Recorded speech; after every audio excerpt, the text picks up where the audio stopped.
Scene 3, a Roman street. 1 month later. If you did not read that introduction there, it could be that next day. It could be 5 minutes after, we just whatever.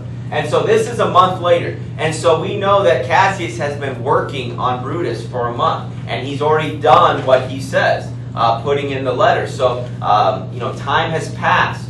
And that's very important.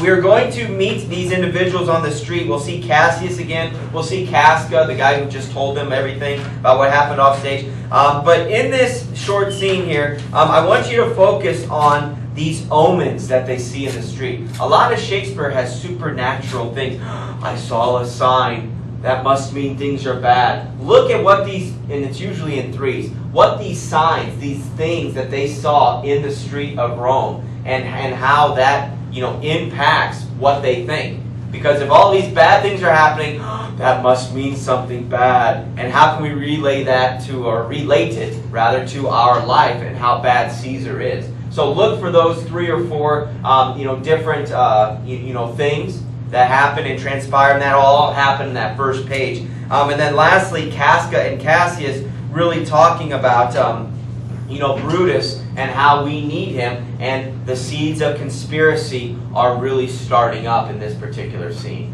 So we have Act 1, Scene 3.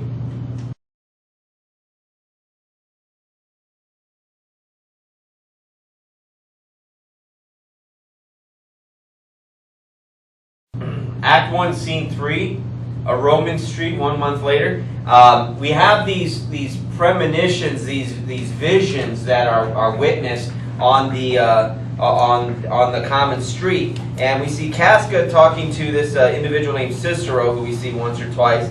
And Casca comments on this. I have seen tempests, storms, when the scolding winds have rived the knotted oaks. And I have seen the ambitious ocean swell and rage and foam to be exalted with the threatening clouds. But never till tonight, never till now, did I go through a tempest dropping fire. Either there is a civil strife in heaven, or else the world, too saucy with the gods, incenses them to send destruction. So there's either something going on up in heaven, and you remember the whole mythology with Zeus and lightning bolts, and when you were scared of lightning growing up, they probably told you so-and-so's up there bowling, making noise.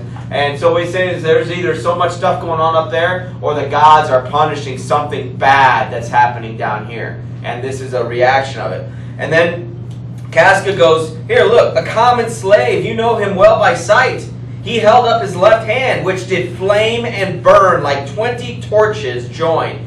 And yet his hand, not sensible of fire, remained unscorched. So a man's hand's on fire, and that's normal. It's not like, my hand's on fire. And so that's rare, it's weird. Line 20, against the Capitol I met a lion, who glazed upon me and went surly by. Or I also saw 100 ghastly women transformed with their fear, who swore they saw men all in fire walk up and down the streets. Even the bird of night, an owl, did sit even at noonday upon the marketplace. So these are all things that just don't happen. Are lions just walking around a street usually? No. Okay, an owl, usually, a bird at night, is not sitting there wide awake during the day looking around. So these are all things that are weird, that add to the whole, this is something's going on either up there, or the gods are punishing us for stuff down here.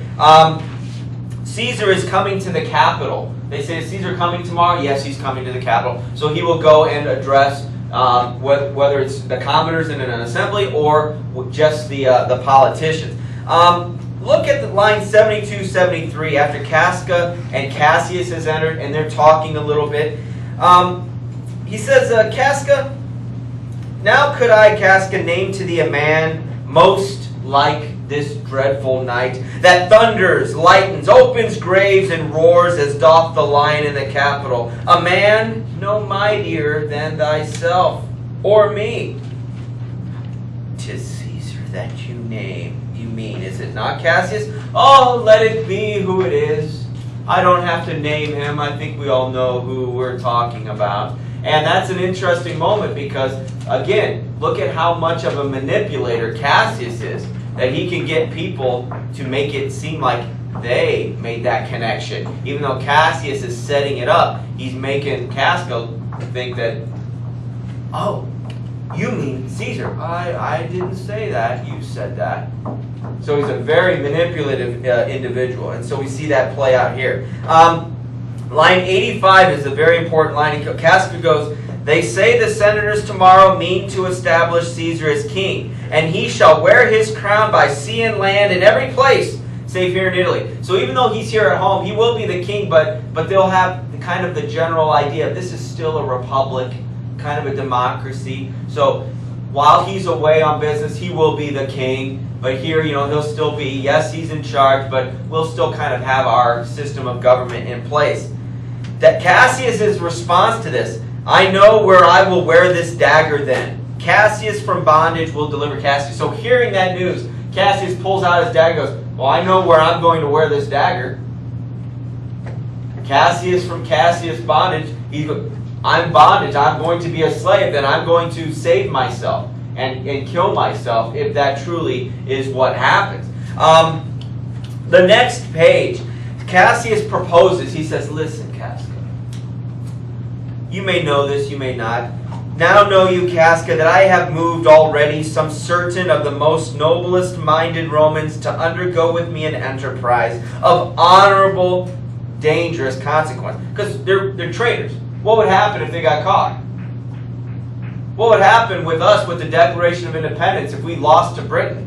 All those people who signed that Declaration of Independence were committing treason. Gee, what do you think they were going to do? They die. It's either win or die. So he goes, and I do know by this that they stay for me in Pompey's Port. So I've already started this little endeavor, and they're waiting for me. Do you want to come? I'm not just coming up with this now. We've already started this game, this little journey, this endeavor. So come with me. Look at Cinna shows up, who is a conspirator. On line 140, he goes, oh, Cassius, if you could but win the noble Brutus to our party. Everybody thinks so noble of Brutus. If they can get Brutus to join their little soiree, it adds a lot of credibility. Okay? It's kind of like if you're going to go to a party. Oh, who's going? And they tell you these names, but then so-and-so gets named. Like, oh, they're going? Okay, I'll go. It adds credibility to the organization. Okay? And so here, if you could get Brutus, oh my gosh, that would be fabulous. That would really add, some strength to what we are fighting. Cassius's response, be you content, good Cinna. Here, take this paper, and look you lay it in the praetor's chair where Brutus may but find it, and throw this in at his window. So he's still setting up these signs, setting up these notes, so that he can hear these wonderful, positive things. At the bottom, he goes, come, Casca, you and I will yet ere day see Brutus at his house. So the day's not over, even though it's night and all of these things are happening. We're going to go find Brutus. 3 parts of him is ours already, and the man entire upon the next encounter yields him ours. So I've already got him going. And one more encounter, one more visit, that will just push him over the edge, and he will be ours. Look at how manipulative, how conniving, how villainous Cassius is, how he can just move people around like pawns, or at least he thinks he can at this particular stage. And Casca's response, oh, he sits high, Brutus. He sits high in all the people's hearts, and that which would appear offense in us, his countenance, his face, his support, like richest alchemy, will change to virtue and to worthiness. Remember, alchemy is changing lead into gold.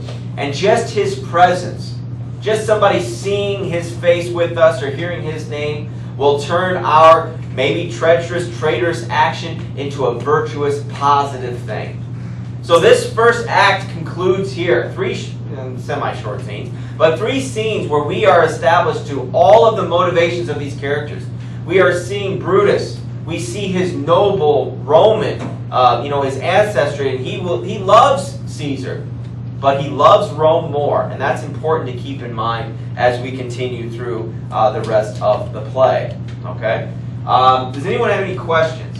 I know some of you are really not even focusing on the page. You didn't have even the right act up or a scene up. You're really going to struggle, and you're really going to hate the next few weeks. And if that's the way you want to go about this class, whatever, man. That's whatever. But I'm really going to try to get you to enjoy this. Historically, people have enjoyed this more than Romeo and Juliet. And maybe you're like, well, I hated Romeo. Okay, well, fine, whatever. But I think you will grasp on to these characters, and I think you'll really like it, especially the whole action of the wars at the end, but the actual assassination and the fallout of that. I think you'll really enjoy if you give it an effort. So I talked much more than I had intended to, but I really wanted to get this started, get the ball rolling. And that's important, because if I barely talk, then you'd be lost. I want you to really understand what's transpiring.